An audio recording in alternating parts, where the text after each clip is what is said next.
Welcome to Session 2. We hear a lot about strategy today. What's our strategy in the Middle East? What's the economic strategy for our nation? What's your strategy for getting a job? Strategy is critical, but often it is unknown because it is unsaid. Either we don't tell people our strategy or we don't articulate it well. Often we think of strategy as a plan, and that's true to a point. But it's a little higher and a little broader than a plan. The Carolina Panthers have a plan for winning the game the next week against a specific team, but they have a strategy to utilize their resources to reach the Super Bowl. Now, I have a personal budget that involves a plan to not spend more money than I take in, but I have a strategy for a comfortable retirement. I think strategy is a plan, but a bigger plan. Does that make sense? So before we can develop an intricate plan, we have to have a workable strategy. And that is what we'll talk about this week. What things should we consider to develop our strategy for staffing our organization? Sounds simple, but when you get right down to it, developing an effective strategy is difficult. It's difficult because there are plenty of ineffective strategies to choose from, but developing an effective one is hard. Also, our strategy is so linked to success that there's a lot riding on our strategy selection. How many football or basketball teams have you seen who won a championship but had a bad strategy? Not many, I would guess. And strategy is all tied up in ethics and legalities and risk and that kind of stuff. It's complicated, but at the same time, it's simple. You see, our values guide us to a strategy. And it's not like we are choosing from 2 billion possible strategies. There are usually a very finite number of potential strategies to choose from. And those potentials are on display in other organizations and throughout time, so we can actually see how they operate. In Chapter 1, these potentials are called models. Which model do you choose? In my financial example above, there are several models from which I can choose to help me reach my financial stability. The Carolina Panthers have a finite number of models to choose from to reach the Super Bowl. Which do they choose? And which model do I choose depends on my values, my resources, my strengths and weaknesses. The strategy has to fit me. It's very personal. So from that perspective, strategy is simple. Now that you are familiar with how this class works, I hope you have developed a strategy as to how you will achieve a passing grade. Or maybe you want more than a passing grade. Maybe you want an A or a B. That's your decision. But either way, you have to have a strategy to get there. And without a strategy, all results are a function of luck. I don't know about you, but I'd rather be good than lucky. And good is all about good strategy. Well, welcome to Session 2. In the last session, I tried to simplify the staffing process to some extent by relating it to some of the decisions we make at home. And there is truth to that analogy. We must have a staffing process, but that process is developed after we establish a staffing strategy. So, what is a strategy? You know strategy. It's what each of you have related to your educational goals. How are you going to reach your educational goals? This class is one part of that goal. Some of you have a strategy for studying, taking exams, etc. in this class that you hope will get you an A. And some of you are okay with a B. Some have a strategy to get a C and some to merely pass. And others have no strategy at all. I don't know why someone would have a strategy to merely pass, but let's be realistic. Some of you do. Who do you think will be the most successful? By the way, if you have a strategy to make an A or B, read the documents from last week. They will help in your strategy. If you don't have a strategy and don't care, sorry, you're on your own. So strategy is important, and strategy or lack thereof has consequences. And yes, some organizations have no real strategy at all on staffing. They hope to merely hire the passable applicant. Bad consequences are in store there. This class answers the basic question, how do we recruit, select, and hire good people to fill the open positions in our business?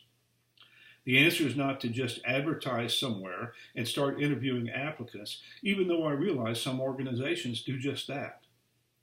It's like an athletic team just going out and playing the game. It's like us going to the grocery store without a list. Although we may do it, it's not the most efficient and effective way to accomplish our goal.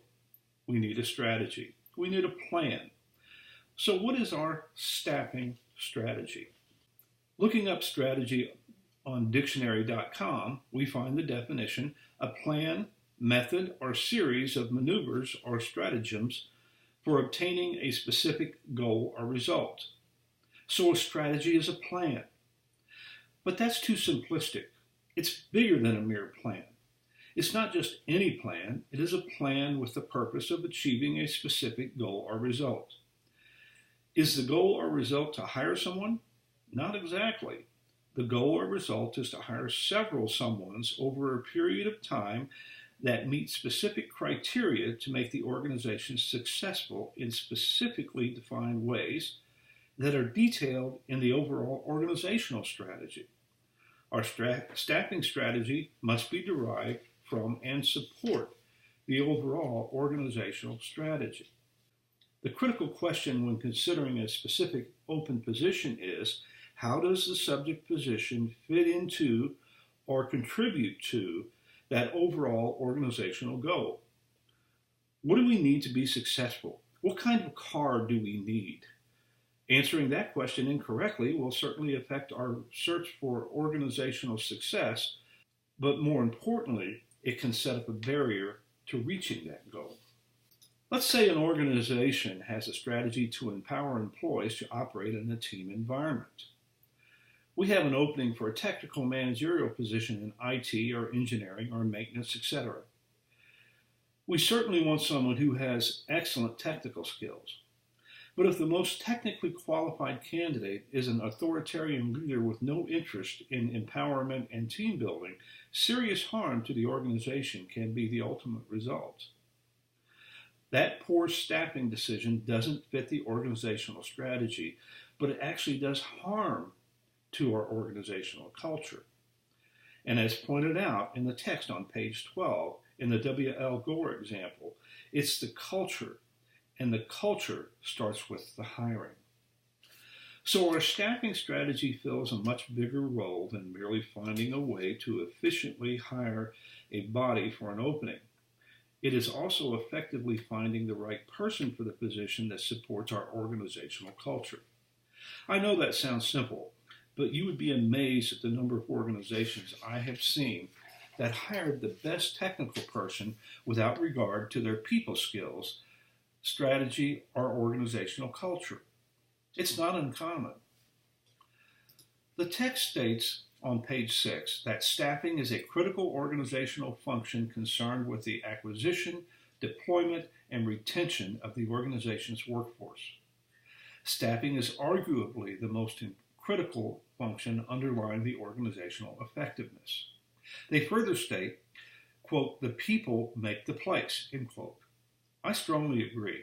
It follows that if the people make the place, they can also break the place. Sobering thought, isn't it?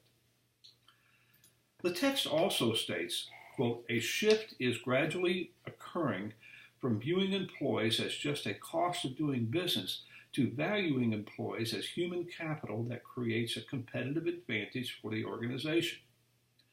The competitive advantage derived from such human capital has important financial implications, end quote. Let me put it another way. People are the most important part of an organization, but money is nice too. Good people equals good money and lots of it. Not so good people, or people who don't fit, equals little money. Simple formula, but the amazing point here is, quote, a shift is gradually occurring from, etc. It's just now occurring, and the shift is gradual. Are you kidding me? You will have to explain that one to me. But unfortunately, it's true. I certainly don't understand how that simple formula can just now be driving a gradual change. I should also point out that the text defines staffing as acquiring, deploying, and retaining people. Although that is the proper definition of staffing, we will look a little at deploying and will explore retaining primarily from a compensation standpoint later this semester. The complexities of deploying and the various tools for retaining won't be explored deeply just simply because of time. But you should be aware that there is a lot there besides the simplicity we will touch on in this chapter. Let me give you another practical example from home of a strategy and the implementation of that strategy. Not long ago, my wife and I moved into a new community about 200 miles from our old home. One of our first priorities was to obtain a new doctor. Easiest way to do that was to find a doctor who was taking patients, make a phone call, and problem solved. However, doctors are important in our lives, so we needed to take more care in that decision. There were several factors we needed to consider before making that phone call. From our own personal perspective, what was our medical situation? Did we need a specialist? Would a PA meet our needs? Did we want an old doctor or a young doctor? Did we want a male doctor or a female doctor? We wanted a doctor that would accept our insurance. Did we need a doctor at all, or would urgent care meet our needs? Did we want to practice with many doctors or just one? What type of bedside manner and personality did we want?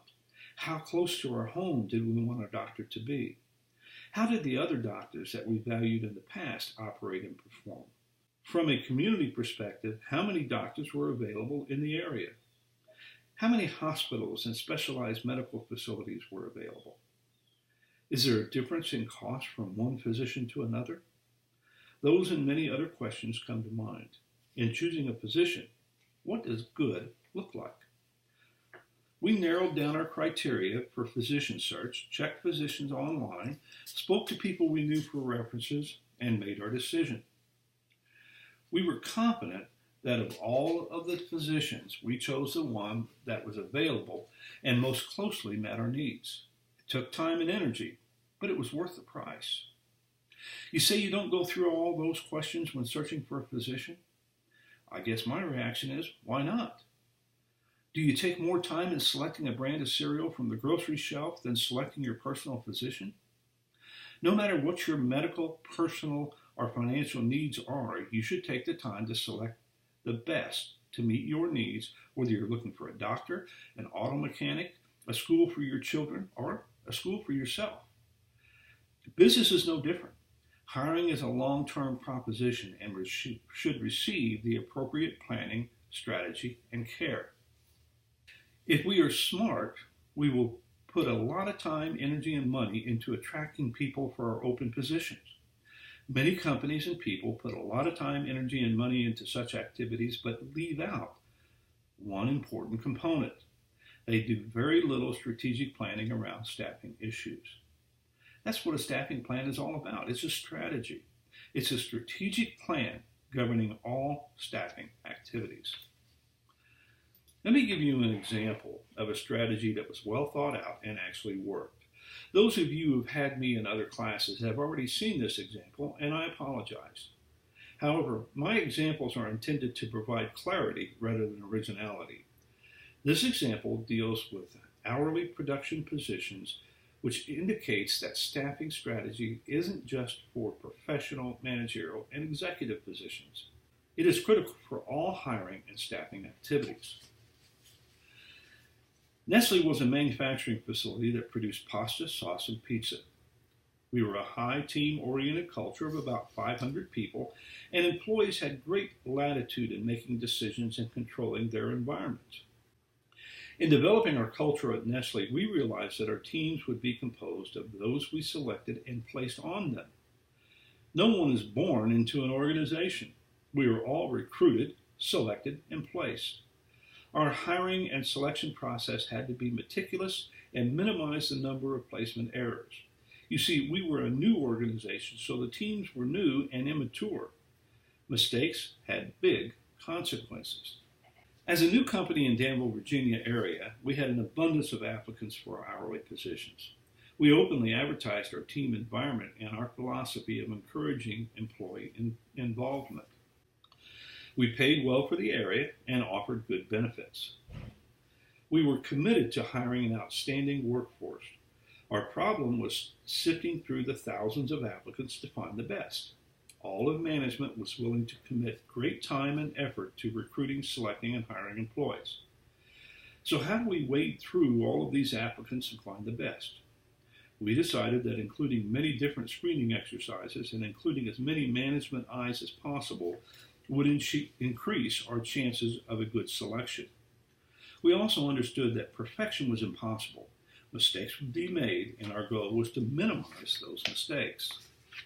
The application process included the following steps: an application review by HR, interview by 2 managers, a full-day non-paid pre-employment orientation, selection for eligible applicant list, pre-hire review and interview, offer, and orientation. Let me explain these steps one at a time. All managers and team leaders, first-line supervisors if you will, participated in the selection process. Most interested individuals completed applications, but some submitted resumes. We accepted both, but required all applicants to submit applications through the Virginia Employment Commission, or the VEC. That organization then assisted us in doing the initial application review.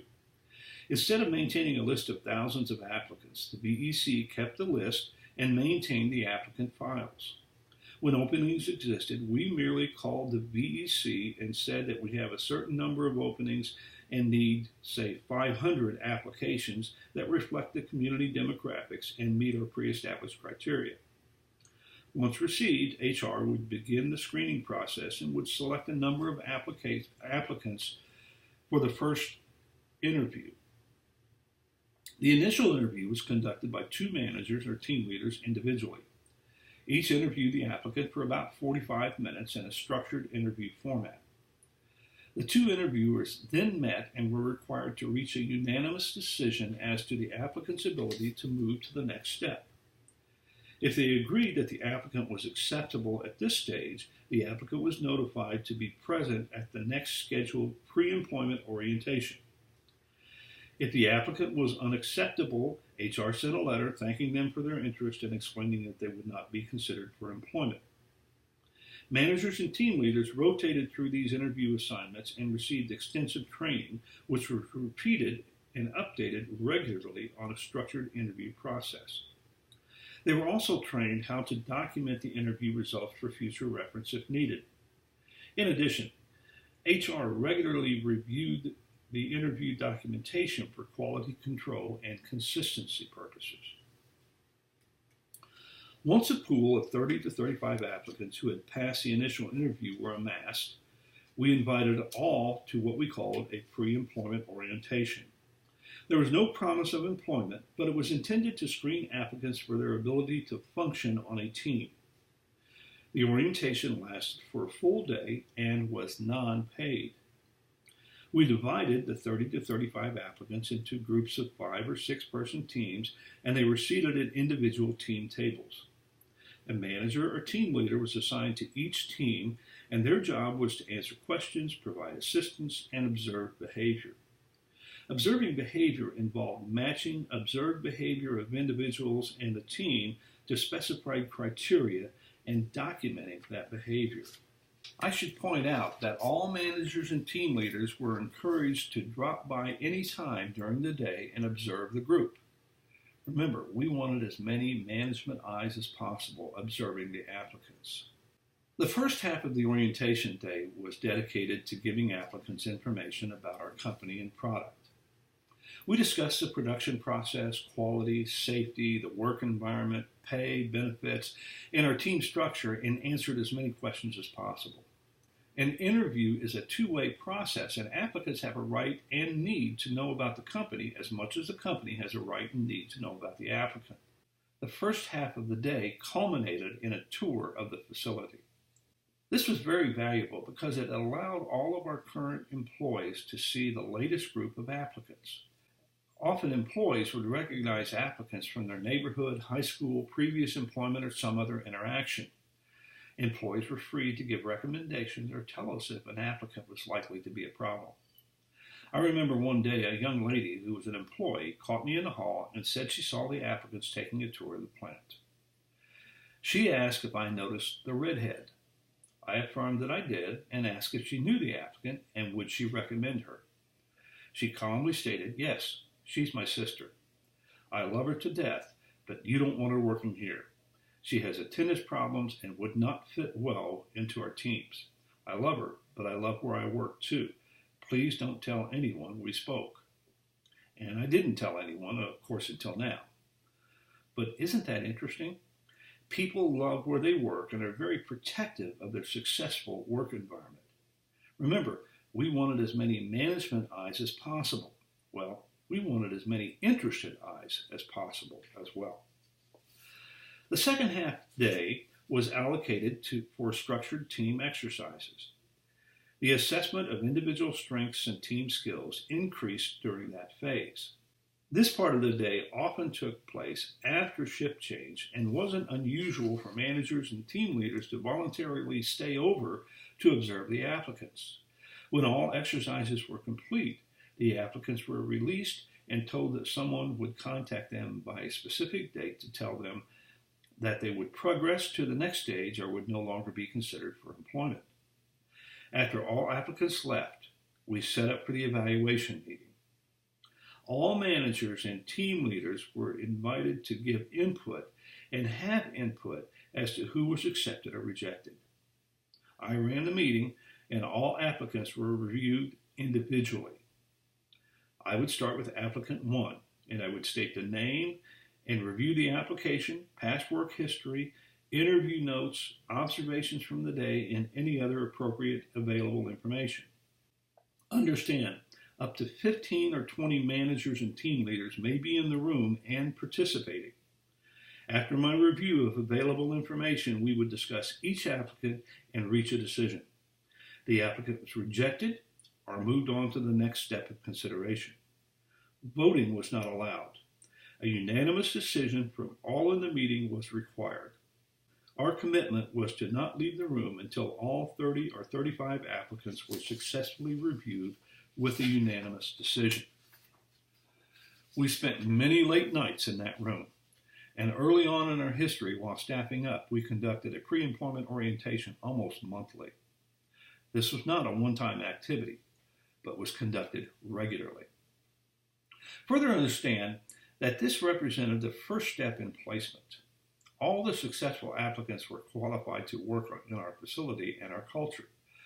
When we left that room, we all understood the applicants and were confident we had chosen the most qualified for our open positions and our work environment. Out of 30 or 35 applicants, we normally accepted about 1/3 or about 10 to 12 to go to the next step. That being said, there was no target number. We only accepted those who would fit into our environment. The next step was inclusion on the acceptable applicant list. This was a pool of potential employees that we maintained to fill open positions. We tried to keep between 40 and 45 potential employees on that list. Since we were a startup company, our open positions tended to come in groups. We would open a new production line or a new department and would have 10 to 15 openings at one time. Individuals on the eligible applicant list were not guaranteed a job, but would receive further consideration as positions came open. When that time came, applicants from the list would be contacted to come in for another set of interviews. These interviews were conducted by a team leader or manager over the department with the open positions and by HR. The purpose of these interviews was to place the right people in the right jobs on the right team. Those applicants who were successful in these interviews received a job offer. The decision to hire and the job offer came from the manager or team leader in the department with the open position. On the specified and agreed upon date, they were given another orientation and introduced to the team. Just a quick word on post-hire orientation. We consider that step very important. You may also hear the term onboarding. Orientation is a part of the onboarding process. It involves following a new employee through the first 6 months to 1 year of employment. It is intended to help the employee make the transition and become acclimated to the new work environment. The first few weeks of employment finds most employees excited and engaged in the workplace. It is a very positive experience. Unfortunately, when new employees are ignored, negativity may set in, and that positive attitude is lost. Onboarding and orientation targets the transition period to keep the employee positive and help them become productive quickly. Orientation is covered in more detail later. The strength of this process was that it combined recruiting, selection, and placement with great emphasis on placement. It included many people in the process and cemented our reputation in the community as a deliberate employer who valued employees. More importantly, it minimized hiring errors, was well documented, and was defensible to governmental agencies, and it enhanced our culture that valued sacrificing present time for future success. You see, this hiring process was indeed tactical, but it was also strategic in nature. We were building a culture with intent instead of hoping the culture would develop positively. Hiring, selection, and placement impacts culture. Is this excessive? We spent more time hiring one hourly position than many companies spend hiring managerial or executive positions. Hiring is important. Hiring is a marriage, not just an agreement. Selection decisions impact the success and culture of the organization long term. Is this excessive? I don't think so. And oh, by the way, did I mention that it worked? This is a staffing strategy, and I'll refer to it as an example in future weeks to illustrate how important selection is to the success of the organization. How is such a strategy developed? We must look inside and assess what we have in our organization and what we will need now and in the future. We must also look outside and assess what is available now and in the future. Whether we are finding a personal physician, buying a car, or hiring a new employee, these decisions are critically important and have major consequences. They should be made carefully and as a result of planning and careful consideration. Staffing is important to any organization, and each new hire has major implications to the organization and success. As I pointed out earlier, there are no unimportant staffing positions or decisions. If the position requires no strategy or process, I question if the position is needed at all. Not to belabor the point, although I am certainly belaboring it, staffing is important. Oh, one more practical staffing example. Many of you are married, anticipating getting married, or have been married multiple times. Did you have a strategy? Did you know what you wanted in a life partner? Was your screening process effective? Did you make a good marriage or staffing decision? If yes, congratulations. If not, look at your staffing strategy and process. Now I know what you're thinking. This old man is totally discounting emotion and love. Not at all. Is there such a thing as love at first sight? Yes, both in dating and in hiring. But a strategy and a process and sufficient decision time ensures not just a decision, but the right decision. I don't know if I love my wife at first sight. It was pretty close. But we did take time and made the decision to get married carefully. We've been married for 46 years. Hiring is like a marriage, except it is often easier and cheaper to get out of a marriage than out of a hiring situation. It takes a different spin when you think of it like that, doesn't it? Next session, we will explore the planning phase in greater detail. How do we establish a staffing strategy and process? What things should we consider?